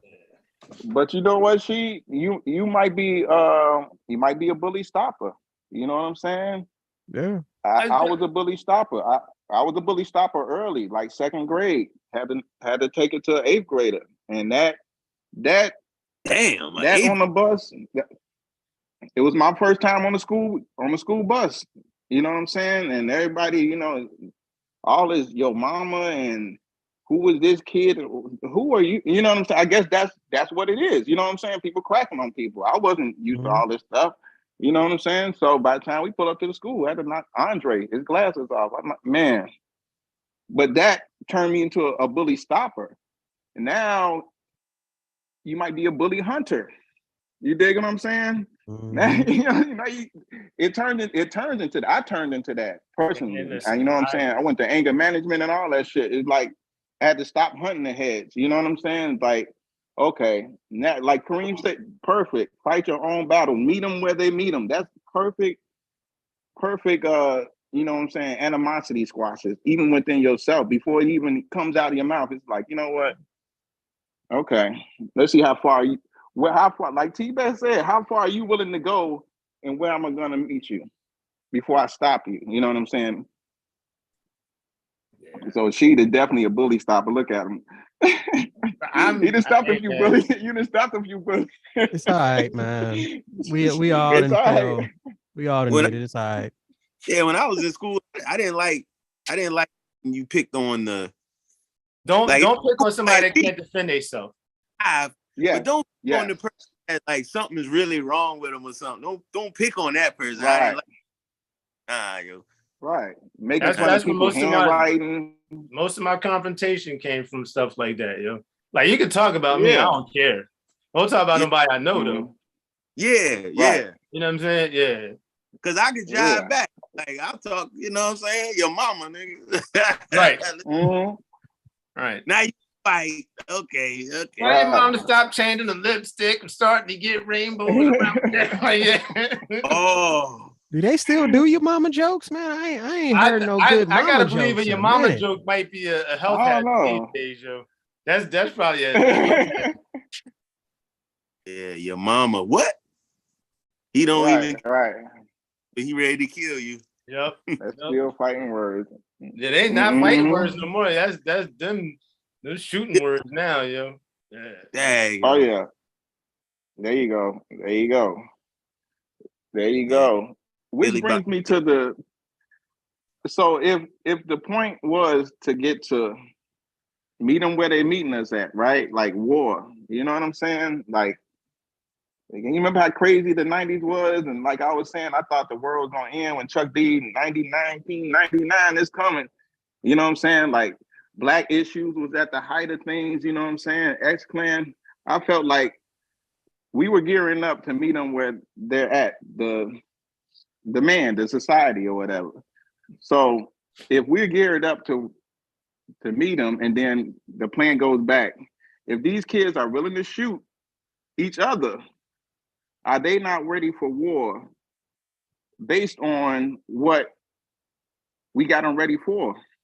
Nah, we only ready to war with unfortunately. each other. We're only ready to war with each other. Or dang. We're only ready to war not with ready each to fight the other fight. It's not even not a lot of cases because there's no tactical moves. I mean, you can shoot a gun, you can bust off, but if you can't do it well and you can't strategize how to shut down an enemy operation, how effective are you going to be in a war? Well, I got this theory that bullets make everybody straighten up. that's just a little theory I have. I don't want to ever test it, but then what I mean by that is we, the collective us, America, is as bad as they come until the bullets start to fly, right? And we can dig into war after war as deep as we want, but I think we're better prepared than maybe we think we are, Shah, in the regard that you're speaking, because I don't care how tough you are, that bullet was by you retreating, unless you just want some nut stuff. But I think the other challenges there are, once you out of ammo, do you know how to, I get, and maybe that's kind of to your point, right? With the ability to strategize or even survive after you out of ammo, can you make your own ammo? If you don't have a manufacturing set up, once you out, they been, so I think there's stuff, but yeah, Yeah, I mean, if we showed our hand with civil rights, we showed our hand. This is what we want: A, B, and C. How about J, K, and Z? Okay, all right, that's what we got to take. Okay, we tried to make a case with being free and all that stuff. We showed our hand. We just want to be 3/5, all that shit. We keep showing our hand to the point where these kids, is like the war strategy is backfired. That's it. Unfortunately, that these kids are ready for war and shooting each other, right? But it's like a misguided soldier. It's like the plan backfired. It literally has backfired on us, the black on black. And I think that's what the black on black is, the backfiring of what we thought was going to happen before Fred Hampton got killed or before all those Malcolm X was slain. You know what I'm saying? That's a stop it. That's a complete stop. I think it looks exactly like they expected it to look. I think it's rather effective from the opposite side of the coin. I think we've done a not so good job of trying to curb it as a community, and I don't know how you do that. So I'm not proposing to have the answer, but I think from the lens of the person that started to break apart the family and then put all the poison into the community, I think it looks exactly like that. It might even look better than they hoped it would look. Yeah, but until you look in a brother in the face and he tell you, I'll do that time. I mean, I'll do that time. He's predisposed. He's, you know what I'm saying? I don't know. That's giving the other side a lot of credit to think that their plan has worked to the point pinpointed. Come on, man. Who the fuck pinpointing shit? Even Steph Curry, my pop says there's magnets in the ball. Blew my fucking mind because he was on the verge of going to the pros. Bro, that's what I've been. Yes, in the ball and the ring. Kareem, magnets on the motherfucking ball. Wade 30. This nigga, all this shit. What are we really watching?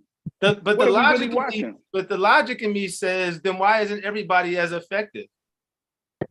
Because they're not giving that. They're not giving because I don't know. I saw that. Bro, but just hear me out. I went down a rabbit hole with that conspiracy.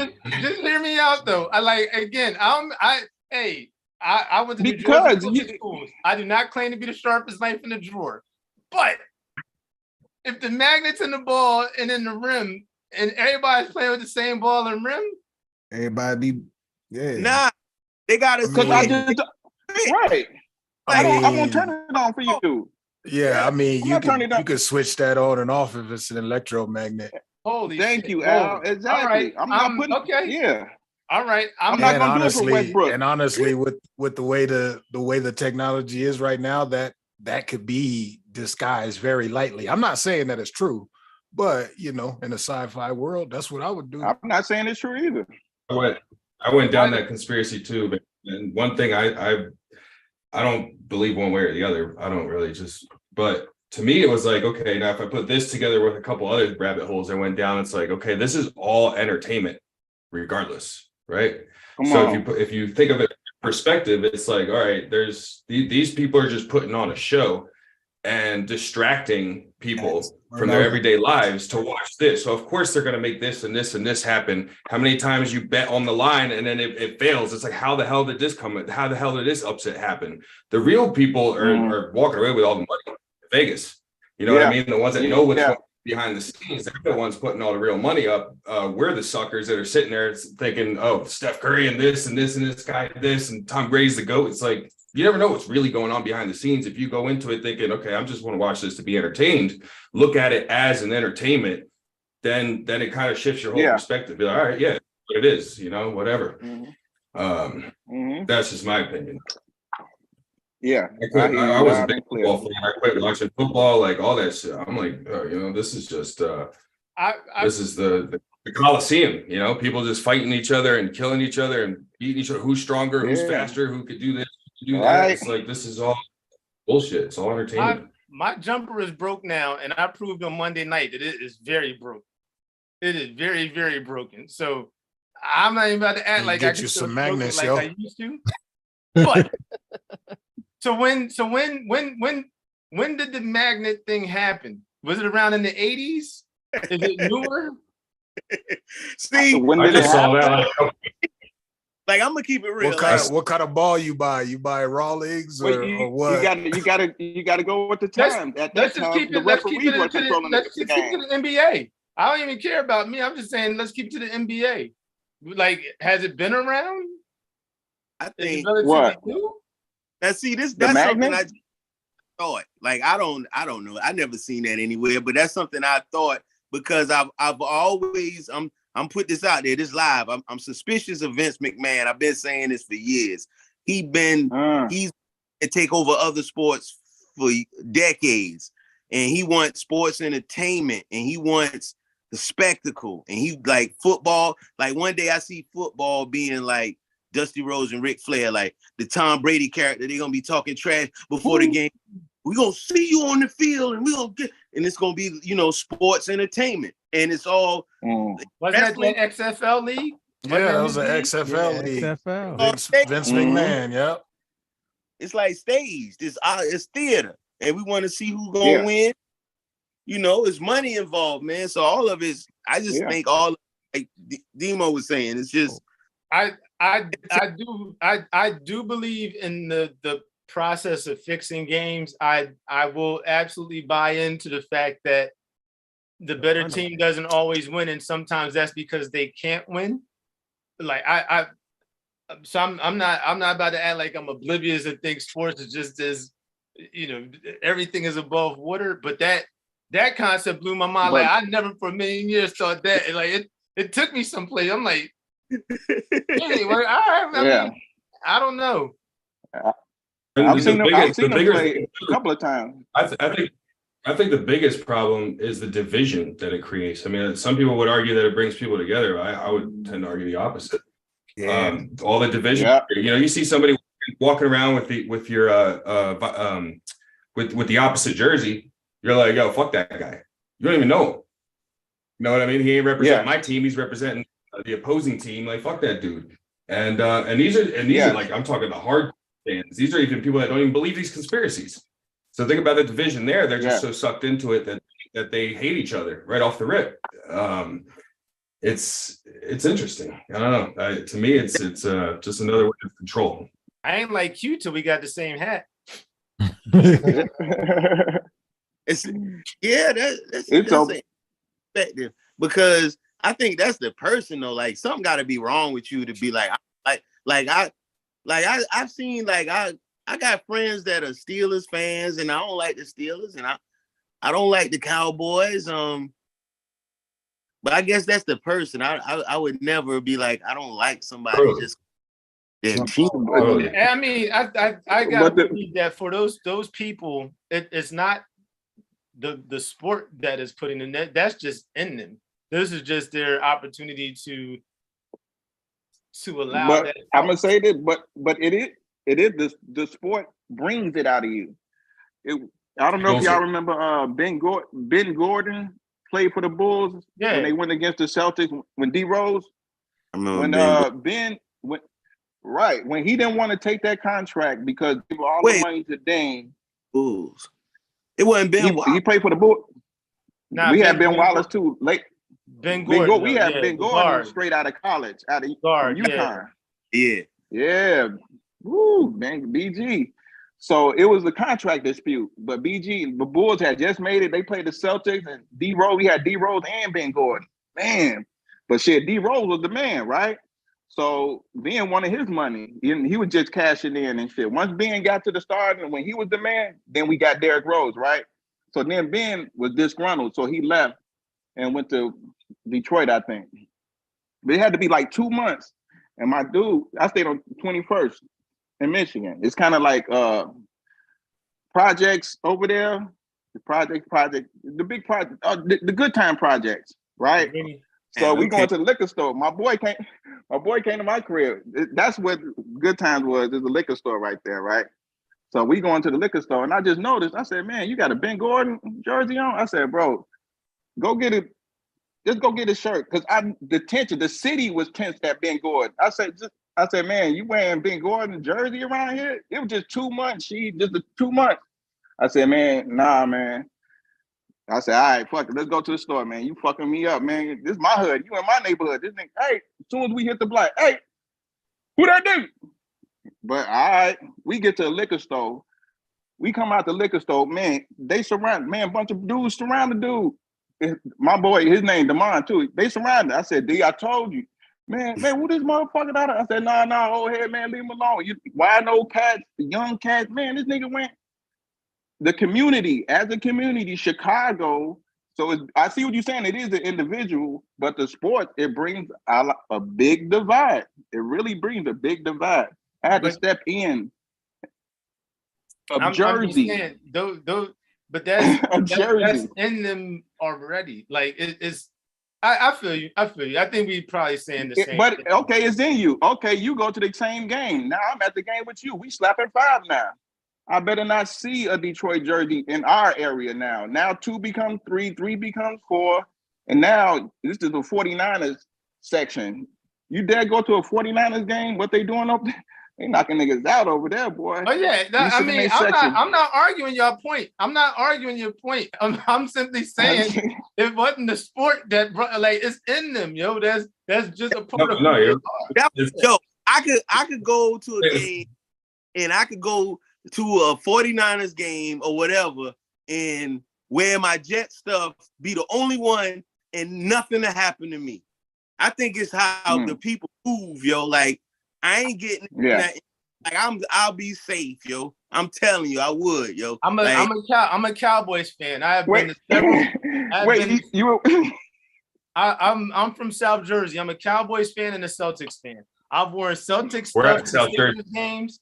I've worn Cowboy stuff to Eagles stuff. Like, you know what I'm saying? I've gone to Eagles games with Eagles fans and Cowboy stuff, and it's been cool. But I also ain't in there I run Philly. I've never experienced that. Hey, I'm not crazy. I'm from Trenton, but I went to high school in Willingboro. I'm from 20 minutes from Trenton, Burlington. Okay, yeah. Well, right across Route 130. I went to high school in Willingboro. I lived in Pemberton for a couple years. Willingboro. I was right next to Willingboro. I was literally right down the street from Willingboro. Yeah, right across Route 130. I might. Yeah, I know Burlington pretty well. Had some good times in Burlington. But see, you just don't believe the magnets in the basketball, huh? If they there, they're not turning them on for me. That's all I'm saying. Granted, I ain't Steph Curry, so right. You ain't Curry. Get out of here, boy. I ain't Steph. Did Michael Jordan really have the flu? Or did they give him the flu? Here's what I'm gonna say. I don't think he had the flu at all. Michael Jordan was playing with a hangover. But that's another story for another day. Here's what I'm going to say. That's the real story. That's the real story. Yeah. I've seen NBA players that are quote unquote bums when you watch them on TV come to the local park and look like Jordan. It's going to be a hard sell to convince me that it's something else going on. Well, why wouldn't you see him like that in the league then? I've seen the same thing. Because the level of competition is so high. Yeah. Yo, are you going to sit here and tell me that you don't recognize you've never played basketball with some people like I'm killing these dudes and then somebody better comes up, and you like, maybe I'm not as good as I thought I was. Yeah. You've never been in any situation like that? Yeah. To make it to one of 440 jobs in total, you could play. You can play. Wait a minute. But I don't believe that number because I am that number. Everybody in my office is an offspring of somebody that was in the office previously. The league is set the same way. All these kids that they have out of wedlock are in the league. It's gonna be a Johnson, it's gonna be a Williams, it's gonna be a White. You know what I'm saying? You don't know that's Scotty. The one that gets Scottie Pippen's name is one that's in the game. The other motherfuckers, you don't know that Bob It's still Smith. only 440 roster spots at the end of the day. I don't care who. It's 440 rosters of NBA offsprings. I don't care where they came from. All I'm saying is there's only 440 of those jobs. If you get one of them, you can play basketball. There's no two ways about it. Of course you can play basketball. Of course. You've been playing your whole life. Of course you can put the ball in the basket. Yeah, I get that. What was your boy Dave Wesley? You're arguing She's point. I'm confused. Huh? He's arguing your point, so I'm confused. That's what I'm saying. Like my point is simply Dave Wesley was not no super duper all-star in the league. But my point, Q, is he's going that far, but the magnets in the basketball. I'm not saying I believe the magnets in the basketball, but I can. Are we talking about Steph Curry? So many good. Steph Curry? I didn't say Steph. I don't watch basketball. I think I did say Steph. I'm just asking, are we talking about like Steph Curry said that? Yeah. Did they think maybe they need that for him? Did he say that? Fucking good. Like, it's to balance things, maybe. Yo, all I'm saying is, I mean, it's bullshit, but that's besides the point. But you know what, Q? But for me personally, seeing Curry and watch what he brought all the females and watching people I've been watching basketball my whole life, college, high school, following. I felt that Curry was the antithesis of what I can possibly see. And I stopped. After that, I'm done with sports. I'm done with NBA. If I got tickets, I'm going, I play that role. But as far as watching it, that was the antithesis of basketball. We saw Michael Jordan. We saw Big Wilt. I done seen all these people. Seeing what he was doing on the court, and it was dramatic, like Demo was saying, like Kareem was saying. It was a story. It was a great story. Look, it's so much of basketball caught up in this kid and the team. Can you hear me? Yeah, I'm listening. I want to see where you're going with this. I'm waiting for the conclusion. It was so much caught up in that. And you had James Harden, you had the villain, you had Westbrook. It was so dramatic. It was just too much of an emotion watching it. But it was good emotion because the girl was in, all the ladies was into Curry. Everybody's watching it. I think we were down 3. They came back. It was super dramatic. Too much for me.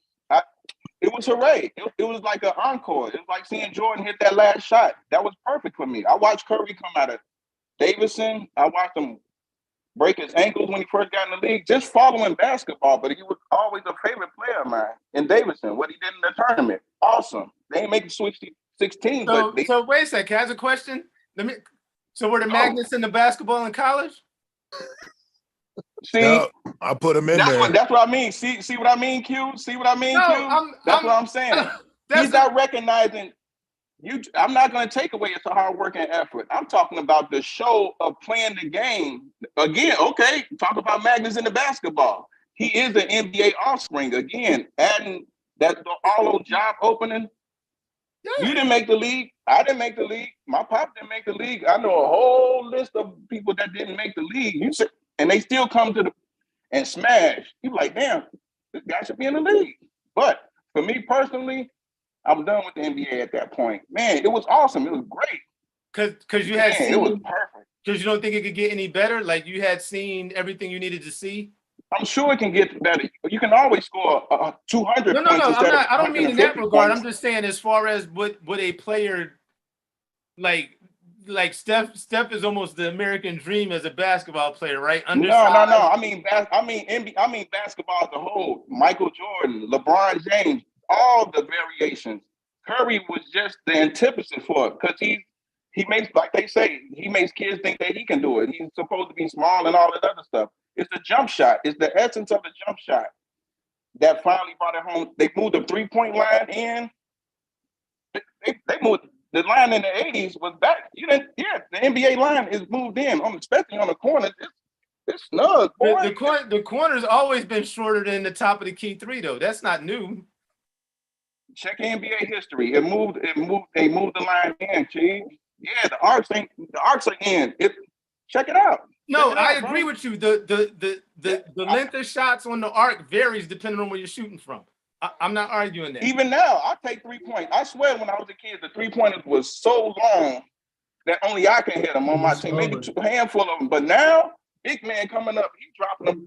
Everybody can hit them now, Kareem. Yeah, I'm just saying. Golden For State, me personally, that was it.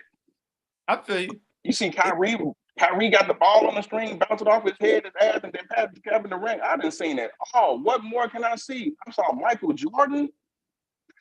That's I think you kind of so you. I'm done with sports. I feel you. But that helped me get away from that emotional roller coaster of watching college late at night. You know what I'm saying? Oregon, California. But you see those Jason kids. You used to see all that shit was good for the time being. But how much of a portion it took out of my life, personally, gambling. One of my first things hustling that got me hustling, wanting money, was having the gambling rings. Unfortunately to say, I went to all boys school, so gambling, sports was everything. Once I realized I'm not gonna be the guy in the sport, oh, we gambling. Okay, what's the point on here? I'm point shaving. All these college games, man, that helped me get started into doing other shit. You know what I'm saying? Sports has so, like Demo was saying, it ain't the shit that we see. It's all the other jobs that's going around. Shit. I'm so far removed, but was making so much money. Man, sports is huge. So did you see that? Have you watched the documentary on Netflix? Oh man, the referee dude. But yeah, that one. But did you see the boy that played for the boy from college? Boston College. Yes. Nah, not the kid. He wasn't at Boston College. Hold up. But you know what series I'm talking about, though. Yeah. Which one? I'm about to look it up. The NBA guy, he was point shaving. He came out with the story. Even the referee then came out with the story. I'll be following these months. He finally it was called I think it was called Bad Sport. Oh, Bad Sports. Yeah, I saw Bad Sports. Man. They should just drop the bad and just call it sports. He played for Arizona State. Yeah. Oh boy. Bad boy. But you can't blame, I mean, I don't know. Whatever, blame them or whatever. The sports, man. But a lot of our brothers are aiming that way. And what happens when they fall short? Confidence, lose. Oh yeah, it's definitely like Demo said. I'm sorry, let me get this out. Like Demo said, he's thinking about the people that it separates. That's fucking huge, because not only people that it separates, how many people does it discourage when you break your leg and become a knee? Everybody can't break their leg and become a Stephen A. Man, there's a gang of motherfuckers in that line, man. Mentally too, like that's one of the reasons I stopped watching football. I was a football head. Like every Saturday, Sunday, all Saturday, Sunday, watching every single game. But then the next week's mood would depend on how the teams I like did. You feel me? So like I could be in a really great mood because all my teams won, and oh yeah, hell yeah, I'm supporting them. Motherfuckers don't give a fuck about me. The fuck is? Why are they affecting my mood in my life? So or maybe my shit loses. Now I'm a dick all week. Now I'm just moody. I don't want to talk to nobody. Like. You know what I mean? It's like when I realized they are literally controlling my emotions, or this program is, this entertainment is. And once I realized that, then I could sit back and I just completely lost interest. And you know, same thing started happening. Then I kind of switched to watching UFC, And the same thing started happening. Like, oh my God, I'm rooting for this dude. Like, I want this dude. Once I separated that emotion out of it and just been like, okay, why am I watching this? I'm watching this because I just want to watch it now for the entertainment. And once I understood that, Yeah. now it's like, all right, cool. I don't mind. I don't give a shit who wins or who loses. I'm here to watch a fight. You know? Maybe that's why I was never impacted so heavily.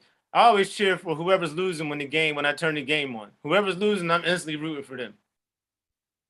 Okay. Unless my team is playing, whoever's losing, like if I turn on some random game right now, whoever's losing, that's who I want to win. I'm a sucker for the underdog story, yo. I need, yeah. And don't come back and start winning too soon because then I'm a flip flop. So yeah. But that's not to ruin any sports fan, because I'm still a sports fan. Don't get me wrong. I'm a sports fan where I feel, you know what I'm saying? I'm still a sports fan. But it's like he said, I think it was fantasy that caused everybody that fantasy football. Once that 10th year came around, the motherfuckers getting really cutthroats. And now the fuck you, you cheated. You owe me 200 over sports. Whoa, you really saying that? Oh, well, where's my money when I won it? Oh, well, it's because you did, and nigga, mom. That was another part. I've never been into the fantasy stuff, so man, that can get ugly, but that turns into emotion. This was my first year, and you know, like towards the end, I was out of it already. I didn't make it to the playoffs, but just seeing how some of the guys were taking it, how like it's like, you know, like D said, when they like, I didn't put money in, I was invited in, and I didn't really want to do it. And oh, you ain't got to put nothing in. You knew. I'm like, okay, because I ain't got it. I don't gamble. I'm like, no, I don't gamble. Like, I'm not gambling. I ain't got it like that. Guys, they put like $100 in a piece or whatever, $250, whatever they put in to get a big payday at the end. And so it becomes things I didn't think of. Like, if you make a trade with somebody, they'll think y'all working together or something. Like, you know, why is you? Oh yeah. It's like, yo, because I needed a defense, and whatever you needed, you traded for, and then that's what I said. I'm gonna do it, but I'm not doing it with people that gamble, because I don't have the emotion in it. Like D said, I don't care who wins. You know, like I'm not invested that much. Like it's just, I actually like learn the football plays. Like I like trying to read the defenses and trying to, you know, see if I can call it before it happens. But yeah, that's I never got it. You're right about that. Yo, exactly. Hey, but yeah, I know we touched on it earlier, but so for the Imperial joint, I know you said you had been listening to some of the joints, and like, do you have ideas for any of them? I don't want to set any of them off. But that's cool. But do you even have concepts? Like, did you hear anything and it put you in a certain frame of mind? Like, I haven't even listened to them shits again. I'm gonna be honest. Like, I was actually just listening to Have a GRYSKLL Day. I haven't either.